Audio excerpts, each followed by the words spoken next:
Welcome back to Luxury Cruising. I'm your host, Krystal Sodaitis, and I'm so glad you're with me again this week.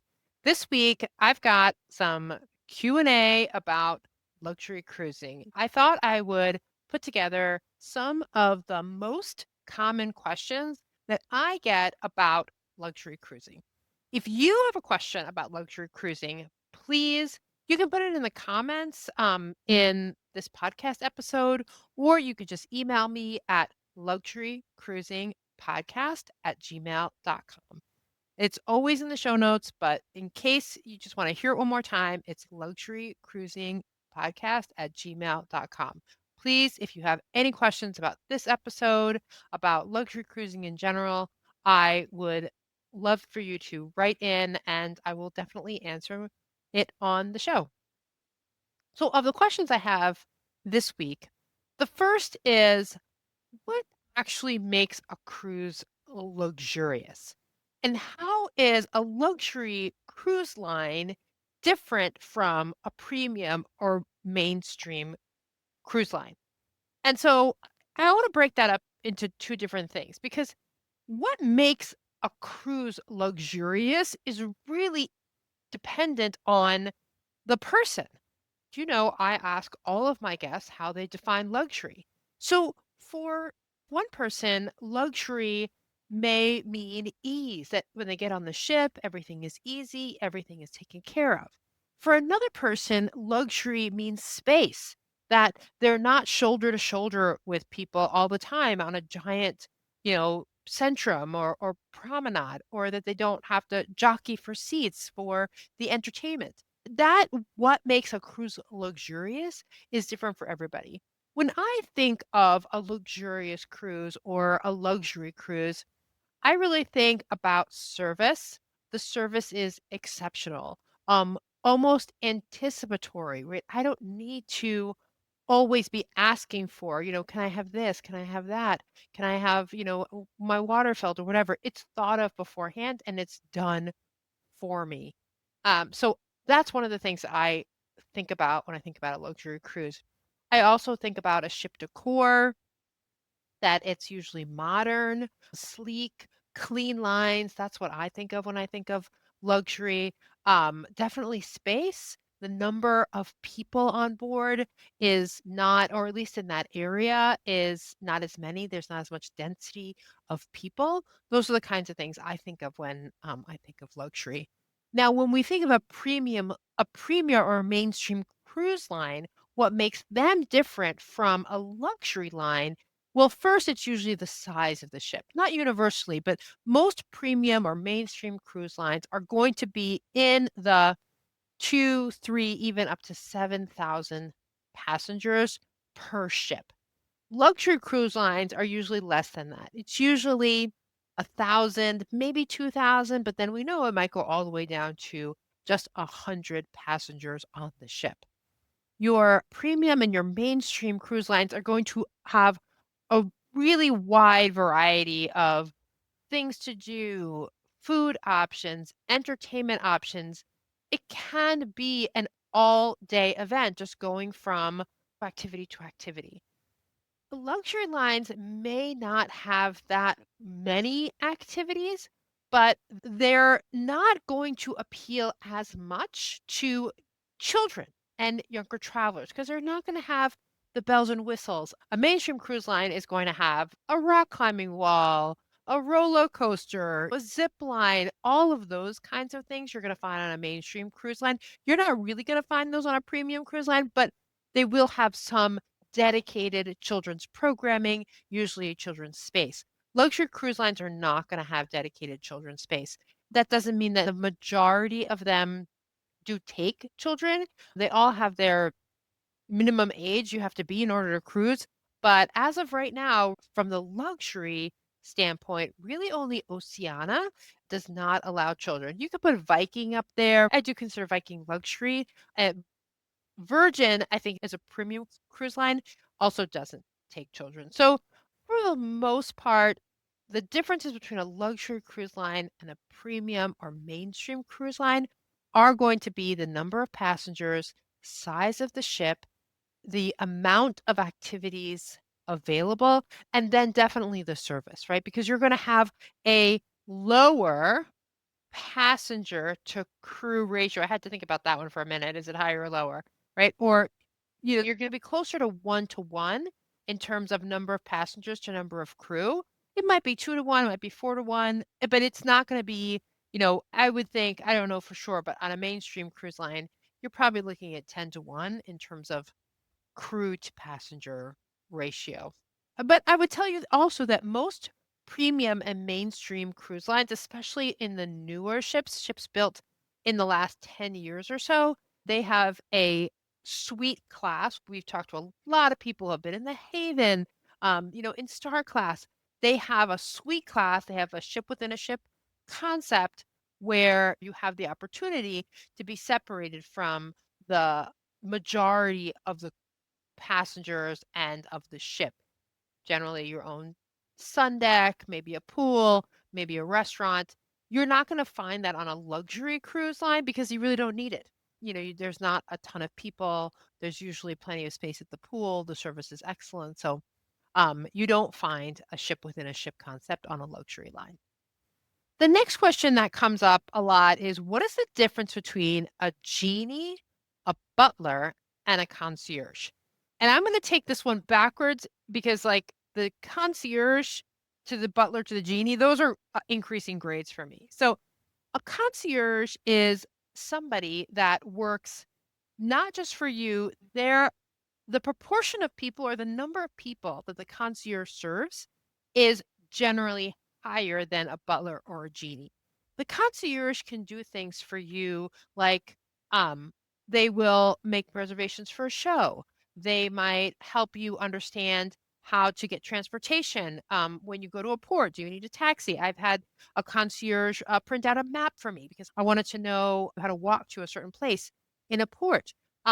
Concierges can help you with mostly what, like, when you would go to the service desk or customer service or guest relations, the concierge kind of serves as a guest relations agent, but for a smaller number of people, so you don't have to wait in the long line for guest services.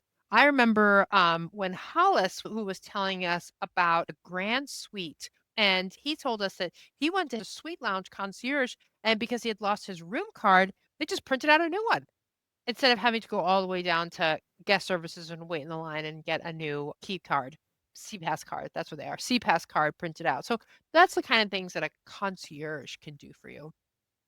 Now, the butler works more, and the concierge usually is in an outside area, a suite lounge or a specialty area.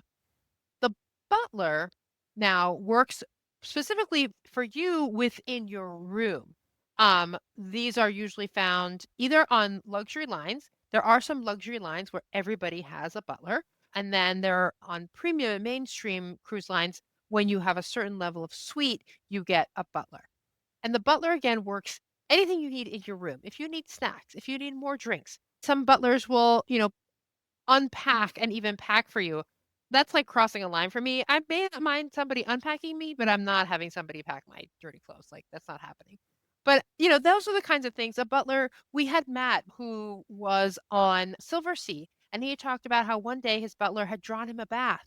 And I think he put some like scents in there, had some fresh popcorn for him in his room. So the butler really takes care of you inside of your room and can get you things if you need. When Jennifer was talking about the Haven, she talked about how her butler almost scolded her saying like, "Oh no, if you need room service, you call me. I get the room service food up for you, hot and ready." So that's kind of what the butler does. Now, the genie is almost like a butler on steroids. Royal genies are limited to Royal Caribbean ships. Actually, this just changed. I was about to say Royal Caribbean ships that have suite classes, the Star class, the Sky class, and the Sea class. And if you are in the highest class, which is the Star class, you get a Royal Genie. Now, on other Royal Caribbean ships, you can buy up to the Genie experience. So even though these other ships don't have that suite class of rooms, they do offer the Royal Genie experience. And what a genie does is they're not going to unpack for you. I'll tell you the Royal Genie is not going to unpack for you. and they won't draw you a bath. But they will do certain nice things for you in your room. They certainly help you with any food that you need delivered. When you're in that class of suite on Royal Caribbean, you can have any food from any of the Royal Caribbean restaurants brought to your stateroom, and you can eat in your stateroom. The genie doesn't bring it to you, but they facilitate it so that you get it in a timely manner and so that it's hot and you don't have to go through the rigmarole of ordering it. You basically just tell the genie what they want and they take care of it. Genie also can get you, from point A to point B. We've talked a lot about like the expedited elevators. On Star Class, you don't get a little medallion that helps you in a special elevator, but the Genie can do that. The Genie helps you with priority embarkation. They escort you through priority debarkation. They do little things like if you're going to a show, they might reserve your seats, the seats that you want, and they might bring you some popcorn. They make sure that you have drinks beforehand. They make all of your reservations. They make all of your show reservations. The Genie really does, it's really one-on-one service that extends beyond your room. It could be almost anywhere in the ship. Next question is luxury cruising worth it?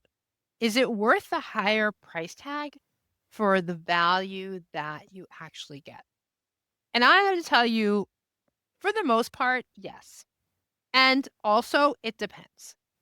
If it's something that you value, if you value being on a cruise and being in a space with not a lot of people around you where it's much quieter and have a server that's basically always just standing around waiting to take your drink or your food order, then yes, it's absolutely worth it.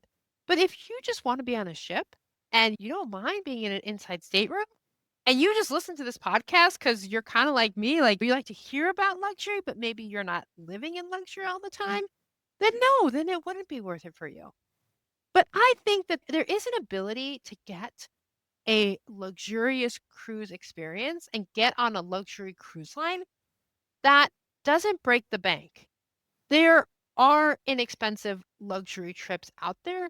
You just have to find them. And we've talked about Explora, and the price tag for Explora journeys is pretty competitive because they are a relatively new luxury cruise line. You can get a suite on Explore Journeys for less than what you might get a suite on a contemporary or premium cruise line. And that's because the people who are buying the suites on a contemporary or premium cruise line want luxury and a higher level of service, but they also want to be in all of the action. And that's totally fine. But if you don't want all that action, but you still want a luxurious experience, but maybe don't want to pay tens of thousands of dollars for a 1-week cruise, you can find that on a luxury line. And what do you get included, right? You get Wi-Fi, you get your drinks, you get some excursions. When you even start to add all of that up, even on some of the newer ships like Norwegian Aqua, right? I would bet that even a balcony stateroom on one of those ships, when you start adding in maybe your gas and specialty dining, you get the Wi-Fi, you get the drinks, you're butting up against the cost of a luxury cruise line. Now, are you going to get at the same time the racetrack, the go-kart track? You're not going to get Guy's Burgers or Blue Iguana or Cagney's on Norwegian, but you will have that. You will still get a great experience and perhaps even better. The next question is which cruise lines or ship within the ship experiences are best for first timers? And this one I also think is just such a hard question. Because again, it depends on what does that first timer want. I think that for a first timer who just wants to try luxury, I would definitely go with something like an Explore Journeys or a Silver Sea or Seabourn, Oceana. Not like the ultra premium, not like a Krystal or like a Scenic. If you just want to get a general sense of what luxury cruising is like, not ultra luxury, then I think one of those, and I have never sailed on Oceana Silver Seabourn or Explore Journeys. I hope to one day, but from talking to all of the people that I talk to, I feel like they're almost equal, but they have little nuances. And so maybe you talk to some other people who have done them. Maybe you talk to your travel agent to see which one fits you best. You look at the itinerary, you look at the price, you look at the, layout of the ship. I'm sure many of them have, um, YouTube videos with a ship tour, and then you decide which one fits you better. If you're looking for a luxury experience, but maybe you're doing multi-generational, maybe you have kids, then I would definitely go with a ship within a ship concept. Something like, MSC Yacht Club or Royal Caribbean Suite Class, because then you have your, sanctuary. It's not the princess sanctuary, but you have your sort of private space, quiet space away from the, large groups of people. But then you also have the opportunity to, if you want to go to the comedy club, if you want to do the zip line, you still have that there. And there are many more options in terms of food and dining, more people to talk to and meet. So if that's what you like, then the ship within a ship concept is probably the best way for you to go. Another question that comes up a lot is, how do I choose the right suite or stateroom for my needs? And, this is so personal because it really depends. I'm gonna just go with suite class and not even talk about, like, inside room or ocean view, like, we're not going there. This is just higher end suites. How do I know which is the right suite for me? And I really think that it's hard to go wrong because I can tell you that a two-bedroom aqua theater suite is really loud. And I will never again sail in a suite that faces the Aqua Theater because it's not just that they're doing the shows, it's also that they are rehearsing every single day. So sometimes for hours during the day, you're hearing the music and all of the rehearsal stuff for the Aqua show. And it took away from my enjoyment of the balcony. And so if that is you, then perhaps you don't want that. Perhaps you do want an aft facing balcony. I would have preferred to look out. Aft facing is where you're looking at the back of the boat and you see the wake of the boat, and it's just the most beautiful view. And I think I may have preferred that. I think I've mentioned it before that I have had a Central Park balcony, and at first I really didn't like it. I did not like it because it was so noisy. But then I grew to appreciate it because when you're on your balcony, and if you were in this aft facing balcony, it is quiet, it is beautiful, but you're kind of alone. And some people may really like that. What I liked about the Central Park balcony, and sometimes you would get, I've actually stayed in two Central Park balconies, one that was really close to the pool deck where I had pool deck noise, and one that was sort of like in the middle and I had Central Park noise. And I felt like I was on my balcony, but I was still on the ship. I was still involved in the ship life, and I grew to really like that. So, just things to consider. I mean, I think in general, obviously, if you're prone to seasickness, I'm not. So I think it's like middle of the boat, definitely middle of the boat, maybe lower deck. I personally don't like being on a lower deck.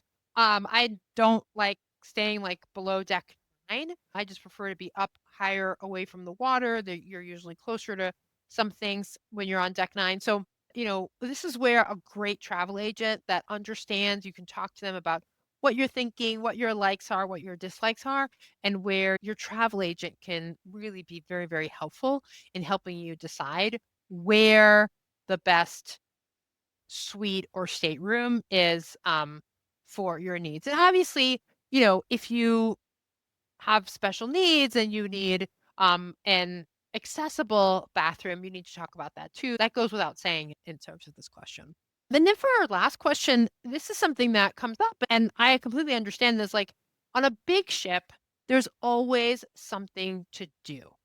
We talked about that a little bit earlier. The cruise planner, and there's activity after activity after activity. I still think it's very hard to be bored on a cruise ship, and especially because there's always something to do. And on a larger ship, especially on a premium line, whether it's the pool or the aforementioned, some of them have a ropes course. Or, there's usually a sport court where some dance class is going on, or watching a show, or there's a game show or trivia during the day. And then at night, often there are so many bars, and the bars all have music playing. And then there's a theater show. And so there's so much to do on a big ship. And on a smaller luxury ship, people say, like, I'm going to get bored. Like, there just isn't that much to do. And while you're not going to find a Broadway show, those bigger production shows are unlikely to happen on a luxury ship. But I will say that because of the smaller ships and the luxury lines, they are also very discerning in the entertainment that they get. And so the entertainment that does come on, from all that I have heard, is excellent. It's very high quality. The people are very talented. Sometimes the crew put on a show. They put on a talent show that they get very excited about. They do play games and sometimes trivia. Sometimes there's karaoke. And because there's such a small ship, you get to know people. And so that almost makes karaoke even more fun. Often, smaller luxury lines will bring on performers that are from the area. So you really get immersed in the culture, and they have local acts, either performing music or doing their craft or whatever on board, which is really amazing. So I don't think that you are likely to get bored. Will the entertainment be different? Yes. Do you sometimes have to just roll with it and go with the punches? Yeah. And then you could just, go in your room, relax. And something that took me a long time to come to understand with cruising is that it really is okay to do nothing. Like, you don't have to fill every single moment with something to do. Going from bingo to karaoke to trivia. Sometimes it's okay. I think my kids really showed me this because they were like, I'm just going to go chill in the room. And at first I was like, "You're gonna chill in the room, you can do that at home." But it's like, you're on vacation, like, this is vacation, you can chill, right? I can go sit on my balcony, I can take a nap. I don't have to have my day fully packed every day by the entertainment stuff. Actually, I do have one more question that came in. I'm in my 30s, I can totally afford to go luxury, but I'm worried that I'll be the only person my age. Yeah. I think that you may not be the only person in their 30s, but there won't be a lot. Mostly on luxury lines, there are going to be mostly older people, but there are kids there. Sometimes older people bring their younger children, right? If you're somebody in your 60s or 70s and you want to take your whole family along, maybe you bring your kids. We had Megan on, who's in her 30s, who did her honeymoon on Explorer Journeys. She said, yeah, there weren't a lot, but we've had people do biking. I think she was in her 20s on Viking, doing a Viking river cruise, and she absolutely loved it. Bradley is in his 30s. I think he's just 30, and he's doing six-star cruises. He absolutely loves it. If you like cruising, then you're going to meet and talk to other people who like cruising, even if they're 10 years older than you. You have that in common. And I think the other thing too is, if you are taking a very specific cruise. For example, when Mo was on, Mo talked about her Azamara cruise around Ireland. It didn't matter if they were 15, 20, 30 years older than her. Everybody was interested in seeing Ireland.